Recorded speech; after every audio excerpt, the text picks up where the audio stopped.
ചില മനുഷ്യരുടെ മഹത്വം ലോകം തിരിച്ചറിയുന്നത് അവരുടെ അഭാവത്തിലാണ്, നിത്യമായ വേർപാടിലാണ്. ഈ ലോകസത്യം എല്ലാവരും ഉറ്റവരുടെ വേർപാടിലെങ്കിലും അനുഭവിച്ചറിഞ്ഞിട്ടുണ്ടാകും. വിട്ടുപോയവരെ ഇനി സ്നേഹിക്കാനാകില്ലല്ലോ, കൂടെ ഉണ്ടായിരുന്നപ്പോൾ കുറച്ചുകൂടി സ്നേഹിക്കാമായിരുന്നു എന്നൊക്കെ മനസാക്ഷി നമ്മെ നോവിക്കും, കുറ്റപ്പെടുത്തും. വിട്ടുപോയവർ അവശേഷിപ്പിക്കുന്ന ശൂന്യത ആർക്കും നികത്താനാവില്ല. ചിലരുടെ സാന്നിധ്യത്തിന് നാം കൊതിച്ചു പോകുന്നത് അവരുടെ വേർപാടിന് ശേഷമായിരിക്കും. അവരുടെ അസാന്നിധ്യം സാന്നിധ്യമാകും. ആബ്സെൻസ് ബിക്കംസ് പ്രസൻസ് എന്ന മായാജാലം. പ്രിയപ്പെട്ട ജോർജ് നെല്ലിശ്ശേരി അച്ഛൻ്റെ വേർപാടിൽ സീറോ മലബാർ സഭയിൽ, പ്രത്യേകിച്ച് എറണാകുളം അങ്കമാലി അതിരൂപതയിൽ അത്തരമൊരു ശൂന്യത സംഭവിച്ചിരിക്കുന്നു. കാരണം കടുത്ത ഭീഷണികളെയും എതിർപ്പുകളെയും സമ്മർദ്ദങ്ങളെയും നേരിട്ട് സഭാ നിയമങ്ങൾക്കും അധികാരികൾക്കും പൂർണ്ണമായി വിധേയപ്പെട്ട് സഭയ്ക്കും സത്യവിശ്വാസത്തിനും ഏകീകൃത കുർബാനയ്ക്കും വേണ്ടി സ്വയം സമർപ്പിച്ച് തികച്ചും ലളിതമായ വിനീതമായ ഒരു ജീവിതം നയിച്ച വ്യക്തിയാണ് ജോർജ് നെല്ലിശ്ശേരി അച്ഛൻ. അഗ്നിപരീക്ഷകളുടെ ഈ കാലഘട്ടത്തിൽ അച്ഛൻ്റെ ശബ്ദം ഇവിടുത്തെ വിശ്വാസ സമരത്തിന് കരുത്ത് പകർന്നിരുന്നു. എന്തും സഹിച്ചും സഭയ്ക്കും വിശ്വാസത്തിനും വേണ്ടി എങ്ങനെ നിലകൊള്ളണമെന്ന് ഈ സഭയിലെ മെത്രാന്മാർക്ക് മാതൃക കാട്ടിയ വ്യക്തിയാണ് നെല്ലിശ്ശേരി അച്ഛൻ.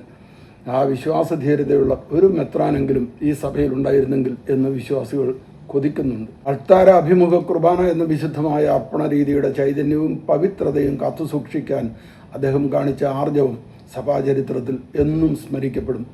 ഏകീകൃത കുർബാനയെപ്പറ്റി ഉത്തരവിട്ട മെത്രാന്മാർക്ക് പോലും അത് നടപ്പാക്കുന്നതിനോട് ഒരു പ്രതിബദ്ധതയും ഇല്ലാതിരിക്കെ നെല്ലിശ്ശേരി അച്ഛൻ ചങ്കൂറ്റത്തോടെ പറയുന്നത് കേൾക്കുക.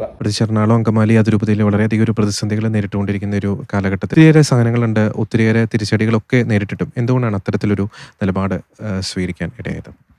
സിനഡിനോട് അനുഭാവം പുലർത്തുന്ന വൈദികർ ഒരുപക്ഷെ ഏറെ മുന്നോട്ട് വരുന്നില്ല എന്നത് ശരിയാണ്. പക്ഷേ നിശബ്ദരായിരിക്കുന്ന പല വൈദികരും അവർ ഒരുപക്ഷെ സിനഡിനോട് അനുഭാവം പുലർത്തുന്നവരാണ്. ഇവിടെ വിവിധ വൈദികരും മറ്റ് ആത്മായ നേതാക്കളും പറയുന്നത് 400 വൈദികരെതിരാണ്, ഈ 450 വൈദികരെതിരെ. ഇവിടെ നിന്നാണ് ഈ എണ്ണം കിട്ടുന്നത്. 10, 30 അല്ലെങ്കിൽ 40 അച്ഛന്മാരാണ് ഈ മുൻനിരയിൽ നിൽക്കുന്നത് ഈ സഭയ്ക്കെതിരായിട്ട്. അവർ മറ്റ് വൈദികരെ ഒരു കൂച്ചു വിലങ്ങിട്ടിരിക്കുകയാണ്. അനങ്ങിയ അപ്പം അവർ ഗുണ്ടകളെ അയച്ച് അവിടെ തടസ്സപ്പെടുത്തും, ആക്രമിക്കും. ഞങ്ങൾ സിനഡിനോടൊപ്പം നിൽക്കുന്നത് ഏതെങ്കിലും ഒരു പ്രത്യേക കാര്യം നേടാൻ വേണ്ടിയൊന്നുമല്ല. ഇതാണ് ശരി, സഭയോടൊത്ത് നിൽക്കണം. പിന്നെ ഇവർക്കൊക്കെ ശക്തി കിട്ടുന്നത് എങ്ങനെയാണ്? സഭാവിരുദ്ധ ശക്തികൾ ഇവിടെ പിന്നിലുണ്ടെന്നുള്ള ഏതാണ്ട് വ്യക്തമാണ്. ഇപ്പൊ കുർബാന ചൊല്ലി ഒരു പ്രശ്നമില്ലായിരുന്ന പള്ളികളിലാണ് അവർ പ്രശ്നം ഉണ്ടാക്കിയത്. ഗുണ്ടകളെ വിട്ട് പ്രശ്നം ഉണ്ടാക്കുകയാണോ? എല്ലാവരും ചെയ്താലും തെറ്റ് തന്നെ. ആരും ചെയ്തില്ലെങ്കിലും ശരി തന്നെ. എല്ലാവരും ചെയ്താലും തെറ്റ് തന്നെ. ആരും ചെയ്തില്ലെങ്കിലും ശരി തന്നെ. വിശ്വാസികളില് ഒരു 80% ഇത് യാതൊരു താല്പര്യവുമില്ല. അവർ വെറും കാഴ്ചക്കാരാണ്. ഈ ഭൂമി വിവാദത്തിന്റെ പശ്ചാത്തലത്തിൽ അല്ലെങ്കിൽ അങ്ങനെ ഒരു വിഷയം ഉണ്ടായിരുന്നില്ലെങ്കിൽ ഈ കുർബാന ഒരു വിഷയമേ ആകുമായിരുന്നില്ല. ഒരു വൈദികൻ മരിക്കുമ്പോൾ അദ്ദേഹത്തിന്റെ അന്ത്യകർമ്മങ്ങൾ മെത്രാൻ തന്നെ നേരിട്ട് നടത്തണം എന്ന് കത്തോലിക്ക സഭയുടെ നിയമപ്രകാരം നിർബന്ധമില്ല. എന്നാൽ വ്യക്തമായ ചില പതിവുകളും കീഴ്വഴക്കങ്ങളുമുണ്ട്. ഒരു രൂപതയിലെ വൈദികരുടെ ആത്മീയ പിതാവാണ് മെത്രാൻ. അതിനാൽ സാധ്യമാകുന്ന സാഹചര്യങ്ങളിലെല്ലാം രൂപതാ മെത്രാൻ തന്നെയാണ് വൈദികൻ്റെ അന്ത്യകർമ്മങ്ങൾക്ക് മുഖ്യ കാർമ്മികത്വം വഹിക്കേണ്ടത്. പട്ടം കൊടുത്ത് വൈദിക ഗണത്തിലേക്ക് ചേർത്തത് മെത്രാനായതുകൊണ്ട് തന്നെ വൈദികനെ നിത്യയാത്രയ്ക്ക് അനുഗ്രഹിച്ചു വിടേണ്ടതും മെത്രാൻ തന്നെ ആയിരിക്കേണ്ടതാണ്. ഏതെങ്കിലും കാരണത്താൽ, അതായത് അസുഖം, ദൂരക്കൂടുതൽ മൂലമുള്ള യാത്രാ പ്രശ്നങ്ങൾ, മറ്റ് അടിയന്തര സാഹചര്യങ്ങൾ മൂലം മെത്രാന് വരാൻ സാധിച്ചില്ലെങ്കിൽ രൂപതയുടെ വികാരി ജനറാളിനോ മെത്രാൻ ചുമതലപ്പെടുത്തുന്ന മറ്റു വൈദികർക്കോ ആ ശുശ്രൂഷകൾ നടത്താവുന്നതാണ്. സഭ വിധിച്ചിരിക്കുന്ന ഏകീകൃത കുർബാനയോടുകൂടി സ്വന്തം ഇടവകയിൽ സംസ്കാര ശുശ്രൂഷകൾ കിട്ടേണ്ടത് നെല്ലിശ്ശേരി അച്ഛൻ്റെ അവകാശമാണ്.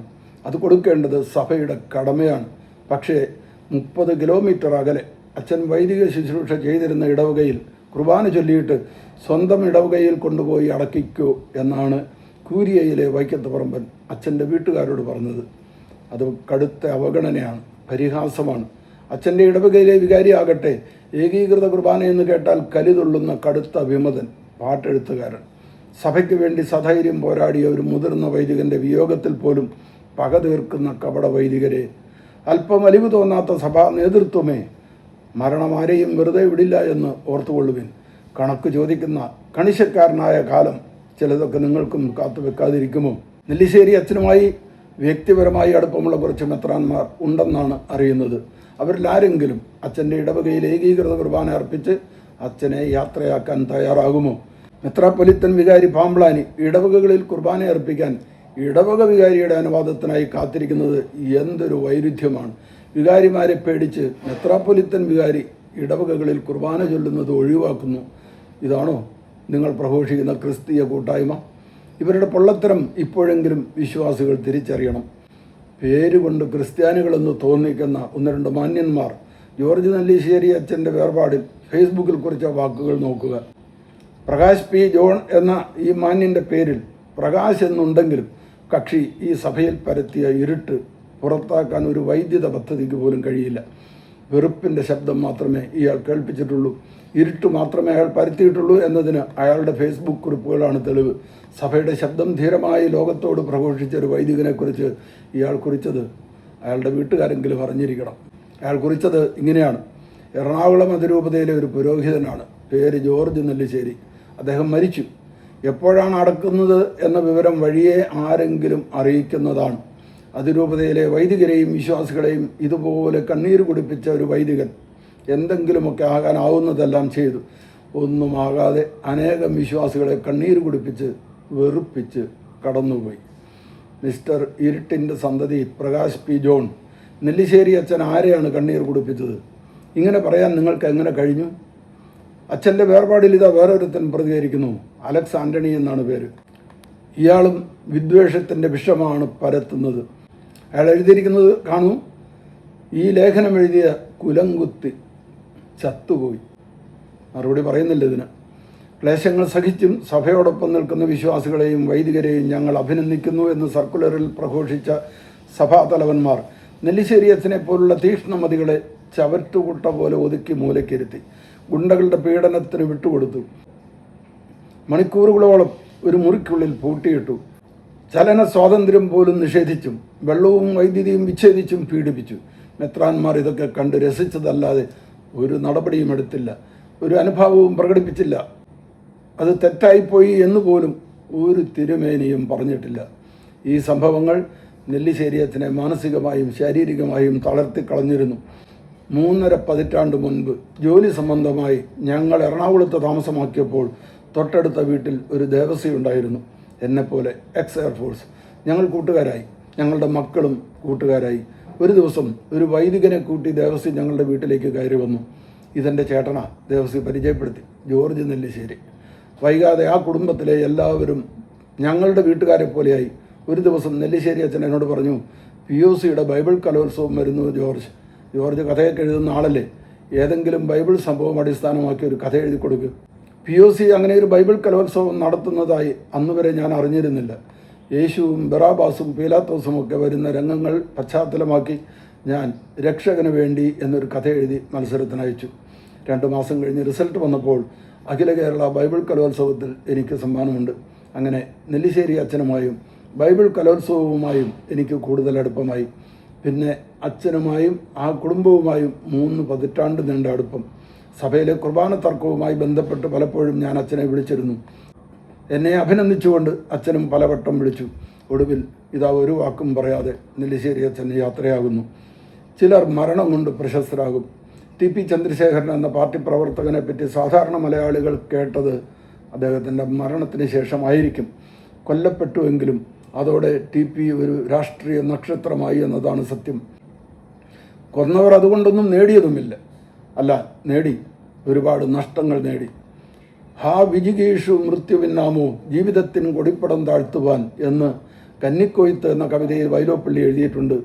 മരണത്തിന് ജീവിതത്തെ തോൽപ്പിക്കാനാവില്ല, ജീവിതം അനുസ്യൂതം തുടർന്നുകൊണ്ടേയിരിക്കും എന്നാണ് ആശയം. ഒരാശ്വാസത്തിന് വേണ്ടി നമുക്ക് അങ്ങനെയൊക്കെ പറയാമെങ്കിലും മനുഷ്യൻ ഏറ്റവും നിസ്സഹായനാകുന്നത് മരണത്തിന് മുന്നിലാണ്. രാഷ്ട്രീയം പോലുള്ള പ്രവർത്തന മേഖലയിൽ ആശയപരമായി മനുഷ്യർ വിരുദ്ധ ചേരിയിൽ നിൽക്കുമെങ്കിലും വ്യക്തി വൈരാഗ്യം ഉണ്ടാകില്ല. നിയമസഭയിൽ വീറോടെ പോർവിളി നടത്തുന്നവർ പുറത്തിറങ്ങുമ്പോൾ തമാശ പങ്കിടുന്നതും കെട്ടിപ്പിടിക്കുന്നതുമൊക്കെ നാം കാണാറുണ്ട്. മുഖ്യമന്ത്രി നിയമനം അറിഞ്ഞപ്പോഴേ VD സതീശൻ പ്രതിപക്ഷ പ്രമുഖൻ പിണറായി വിജയൻ്റെ വീട്ടിൽ പോയി സൗഹൃദം പങ്കിട്ടു. അതൊരു നേതൃത്വ വ്യക്തിത്വ മാതൃകയാണ്. പക്ഷേ ക്രിസ്തുവിനെയും തിരുവചനത്തെയും പ്രഘോഷിക്കുന്ന വൈദികർ വിശ്വാസധീരനായ ഒരു സഹവൈദികൻ്റെ വേർപാട് പോലും പകവീട്ടാനുള്ള അവസരമാക്കുന്നു. എന്നിട്ട് അവർ കുർബാന ചൊല്ലുന്നു. ഒന്നും അറിയാതെ, ഒരു വിഷമവുമില്ലാതെ വിശ്വാസികൾ അതിലെല്ലാം പങ്കെടുക്കുന്നു. മരണം വരുമൊരു നാൾ ഓർക്കുക മർത്യ നീ, കൂടെ പോരും നിൻ ജീവിത ചെയ്തികളും. യാത്രക്കാര മുന്നിലതാ നിൻ കബറിടമല്ലോ. ഈ വരികളൊക്കെ ഇടയ്ക്കൊന്ന് ഓർക്കുന്നതും മൂളുന്നതും നല്ലതാണ്. നെല്ലിശ്ശേരി അച്ഛന് പ്രാർത്ഥനാപൂർവ്വം ഇവിടെ ചൊല്ലുന്നു.